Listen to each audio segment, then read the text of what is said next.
le groupe a toujours évolué par rencontre, donc c'est vraiment des rencontres, c'est les gens qui font le projet aujourd'hui. Il n'y a pas de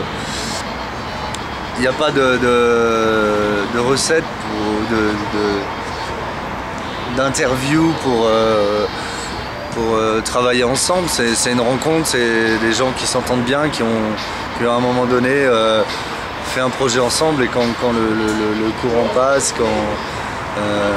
donc on a toujours essayé d'avoir il y a toujours eu des nouvelles personnes qui venaient participer à des projets et qui participent de temps en temps, ou qui participent régulièrement, ou voilà, c'est en fonction. Donc il n'y a pas vraiment de recette pour faire partie du groupe. Et on préfère autant bien s'entendre et rencontrer des gens, et puis on voit bien si ça. En général, c'est voilà, le groupe qui est là aujourd'hui, c'est que un jour on a eu envie de faire des choses ensemble, donc on a fait un premier projet, un deuxième, un troisième ensemble, et puis ça constitue un groupe au fur et à mesure. Ouais. Ouais, moi personnellement, et la plupart tout le monde du collectif, effectivement, on habite à un moment donné dans des appartements, mais on sent bien que quand on fait ces projets, chacun de nous, on a des situations différentes, quoi. Il y a des gens qui ont des enfants. C'est vrai qu'il y a une forte envie, mais une forte envie aussi de se construire son propre espace, quoi. Après avoir construit temporairement nos propres habitations temporaires ici et là, on aurait envie moi j'ai fortement envie de construire à un moment donné, de trouver un terrain, et il y a eu on y réfléchit aussi à travers comment on veut faire évoluer notre atelier à Paris.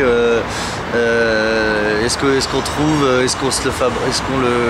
trouve le même type de terrain que nos installations, où on crée de façon temporaire pendant, je sais pas, 5 ans, 10 ans, une occupation d'un lieu où on peut, soit un lieu de travail, un lieu d'habitation, et un lieu de fabrication, et un lieu d'accueil aussi du public. Donc cette envie existe chez tout le monde de vivre 24 heures sur 24, 7 jours sur 7,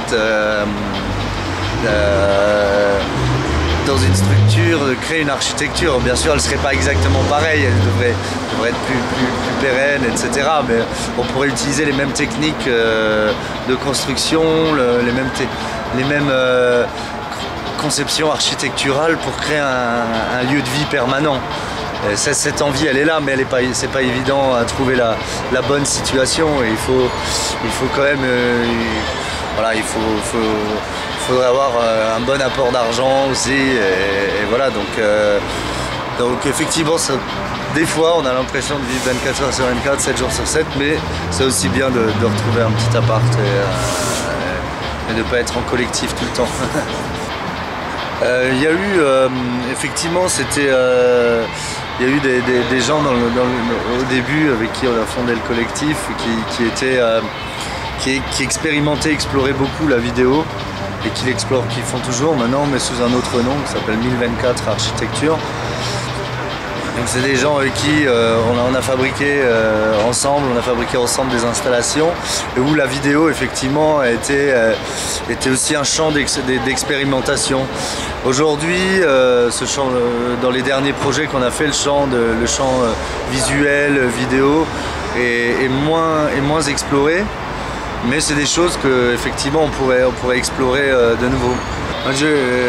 Ça c'est plutôt personnel à moi, mais j'aimerais beaucoup, parce que les projets, comme je le disais à un moment donné, c'est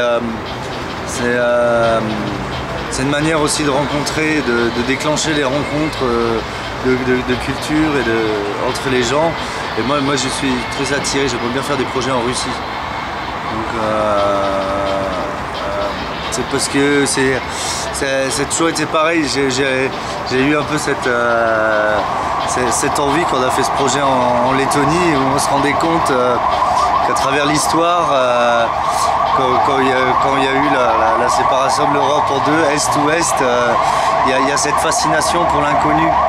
Et donc, pour nous vivant un pays plutôt à l'ouest de l'Europe. L'est de l'Europe a toujours été quelque chose d'inconnu et du coup d'intéressant, d'avoir envie de connaître. Et donc le fait d'avoir fait un projet en Pologne fait aussi partie de cet intérêt de découverte de ces, voilà, des différentes géographiquement de ce continent, quelles sont les influences culturelles et de comprendre ça. Et donc c'est très intéressant quoi, de faire un projet ici et ensuite aller aussi dans d'autres pays comme les Balkans, connaissance à Belgrade ou en Baltique, on a fait déjà un projet, mais pourquoi pas la Russie, parce que c'est quelque chose qui ne connaît pas. Et du coup, et ensuite l'Afrique, mais bon, aller en Afrique, je pense que c'est plutôt eux qui vont nous apprendre à construire simplement que nous.